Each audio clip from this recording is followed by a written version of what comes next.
assumed or brought a picture which they might have seen in their temples, in their homes.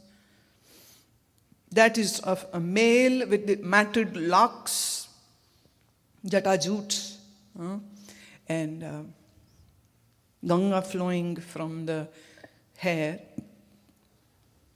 and Rudraksha in his neck, and serpents moving on his body, and deer skin on his waist, and sitting in meditative posture, right? Well, that's not Shiva.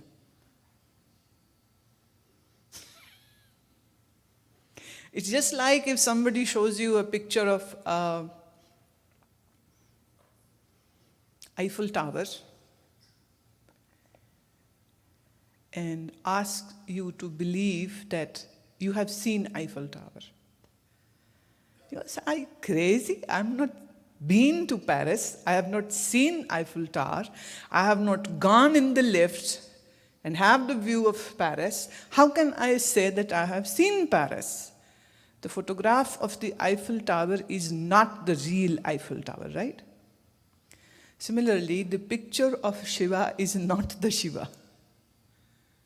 But unfortunately, this is the problem of all belief systems.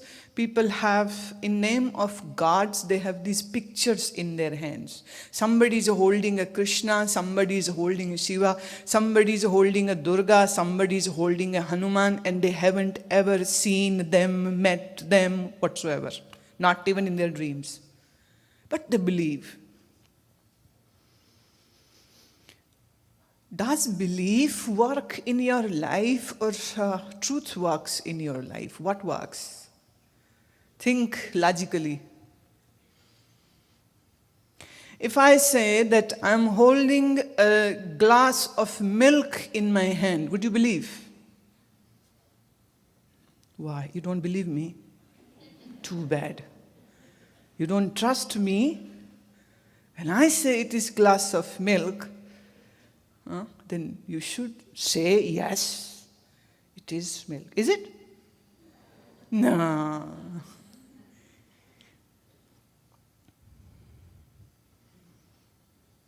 Then how could you believe seeing a picture of a Shiva that this is a Shiva? See, when it comes to religion, people are very happy with their beliefs. That's it. They're nothing but belief. And belief is what? Hollow words. There is nothing in it, no content. And people are so strongly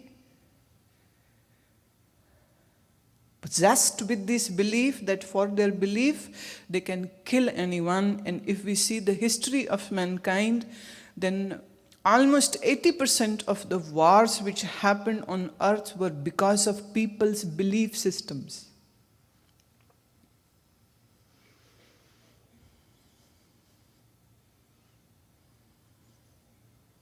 Belief gives you one thing, and that is confidence.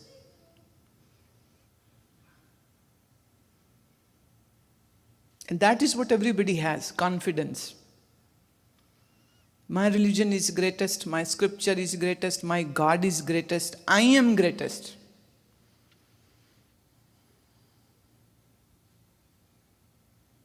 See, over here there is a wall and there is a door.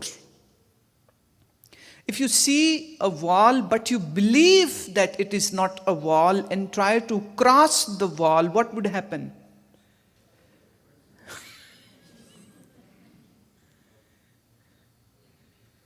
You will bang your head. But if it is a door and the door is open, then you don't need a belief that this is a door. You see the door and you can go across. That's it. Simple. You won't hurt yourself. See, in America, most of these walls are not concrete walls. They are very thin. And if somebody can give a Mike Tyson punch into that wall, the wall will break. So over here, this false belief may work that you think that a wall is a door and you try to cross it, and if you are a powerful, muscular man, maybe you can bring down the wall and cross the wall. But if you are in India or in any brick house made of concrete, steel and brick, and over there if you think that a wall is a door, you are in a very troublesome situation. दीवार दरवाजा नहीं है, दरवाजा दीवार नहीं है, पर जब कोई दरवाजे को देख ले तो उसको मानने की जरूरत नहीं है कि ये दरवाजा है, वो निकल जाता है बस आराम से.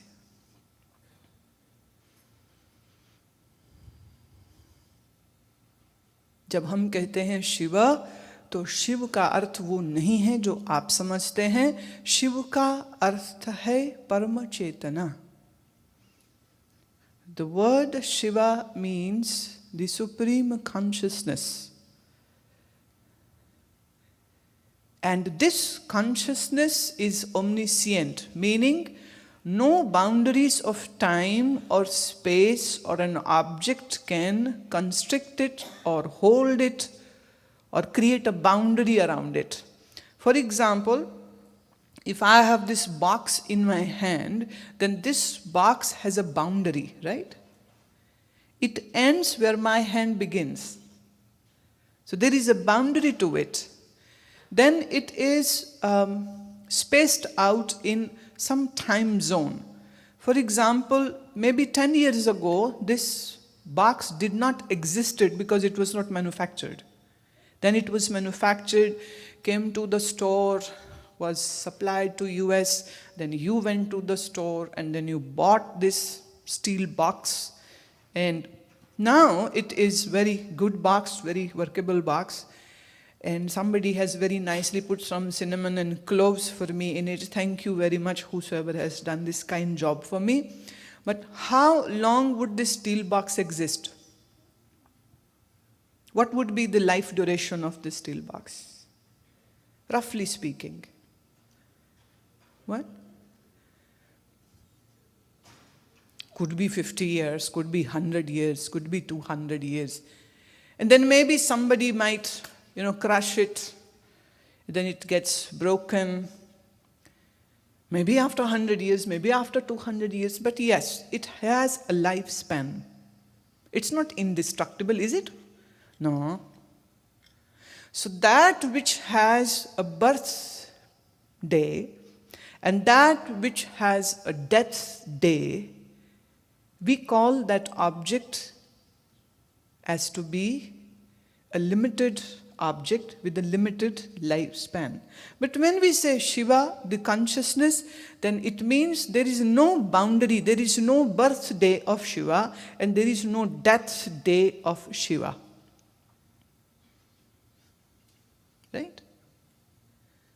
When we say Shiva is omniscient, जब हम ये कहते हैं कि शिव तत्व व्यापक है, तो उसका अर्थ ये है कि वो हर देश, हर काल और हर वस्तु में मौजूद है.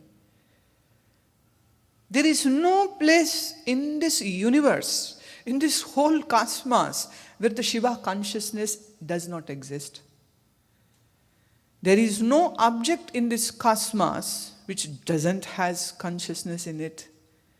And there won't be any time when there won't be any consciousness. Actually, what you call energy is also rising above from the consciousness. And this very energy gets converted into many kinds of energy: electrical energy, mechanical energy, physical energy, kinetic energy. And you know it very well that energy never dies. It just keeps on changing its form. Right? When we say Shiva, now there are different words in different religions for this super consciousness. For example, Guru Nanak said Onkar.